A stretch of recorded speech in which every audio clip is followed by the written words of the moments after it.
Okay, so today's lesson is on St. Pope John Paul II. Make sure you have your religion notebook with you and you open to a brand new page and you write the title right on top. You may use a pen or a pencil. We're taking a bit of a pause on canonization. It's still connected to canonization, but we're seeing how the two steps that we talked about, how they're connected to St. Pope John Paul II and his path to sainthood. So what we're going to go over this week, we're going to go over the introduction, his early life, how he became Pope. That's what we will cover today. And then the next lesson, we will cover his assassination attempt, his health, and when he passed away, and the path to sainthood.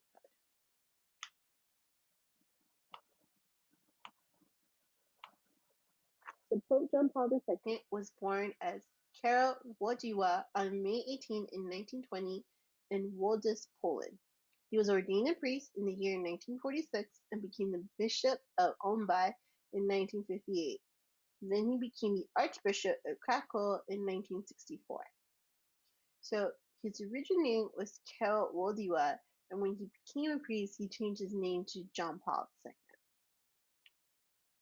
He was made a cardinal by Pope Paul VI in the year 1967, and in the year 1978 he became the first non-Italian pope in more than 400 years. So that means that all the popes before him were all Italian popes, only Italian. So he was the first non-Italian pope, and that is a big deal and a huge change in the Catholic Church. But make sure you write down that detail in your notebook. So whenever you see anything underlined in the screen for this presentation, make sure you copy them down in your notebook. He was a vocal advocate for human rights and used his influence to affect political change, meaning that he fought for the rights of every single human.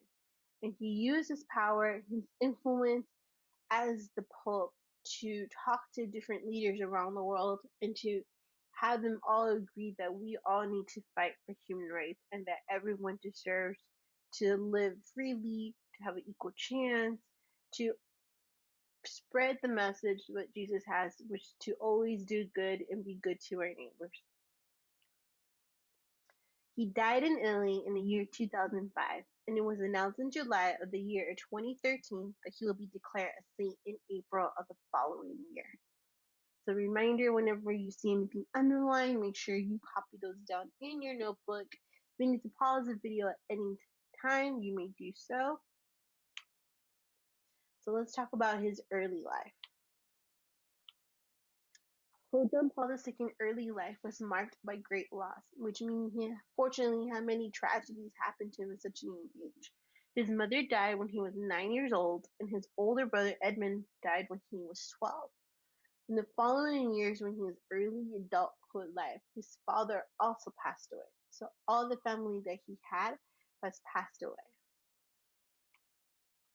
Growing up, John Paul was very athletic and enjoyed skiing and swimming. He went to Krakow University in the year 1938, where he showed interest in the theater and poetry. The school was closed, unfortunately, the following year by Nazi troops invasion during the German occupation of Poland. Wanting to become a priest, John Paul began studying in a secret seminary run by the Archbishop of Krakow. So this is during the World War II was happening, and unfortunately, when during World War II was happening, many of the soldiers were just capturing the cities and making all the citizens follow their rules and what they were allowed to do, what they were not allowed to do. So practicing the Catholic faith in public, going to mass, praying, even wearing cross as a necklace, all of this was banned by those Nazi troops. It was not allowed to practice their faith. So they saw them practice their faith. Unfortunately, they were arrested or sent to the concentration camps, or some of them were even murdered.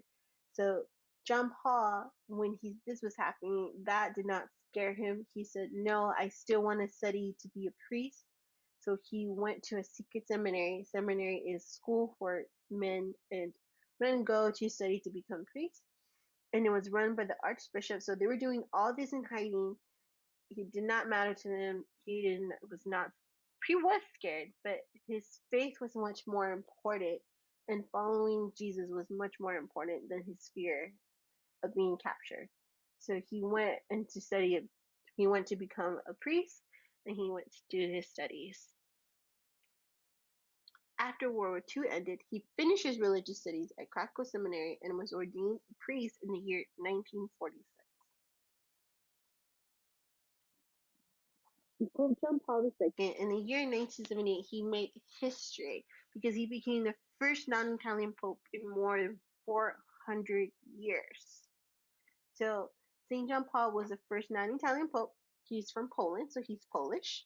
And after St. John Paul II, our next pope was St. Benedict. And St. Benedict was actually he's from Germany, so he's a German pope.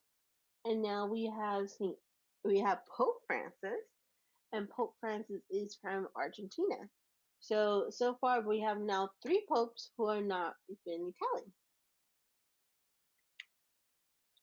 As a leader of the Catholic Church, he traveled the world visiting more than 100 countries to spread his message of faith and peace. So the Pope's job is to continue to make sure the gospel is spread, that the Catholic message is spread, and that because we have Catholics all over the world. So he goes to all these countries and he visits them to make sure to keep the spirits up, to know that he is with us, that and no matter what we're going through or however problems are we facing in the world, that we must always depend on God. And that's why he's traveled to many places to keep spreading the message of peace, love, and faith. So take a look at the pictures below. We see him visiting a group of young kids, and we also see the other picture where he is standing just saying hello to the crowd, and we have an enormous amount of people visiting him just to say hello. So I will talk about the assassination attempt next time. We will actually probably do this over Zoom together. And so if you need to rewind the video to make sure you capture all your notes correctly, go ahead and do so. There will be one more assignment posted on Seesaw. It's a reading comprehension passage on St. Pope John Paul II. Be sure that you read it carefully so you can capture all the details from the passage.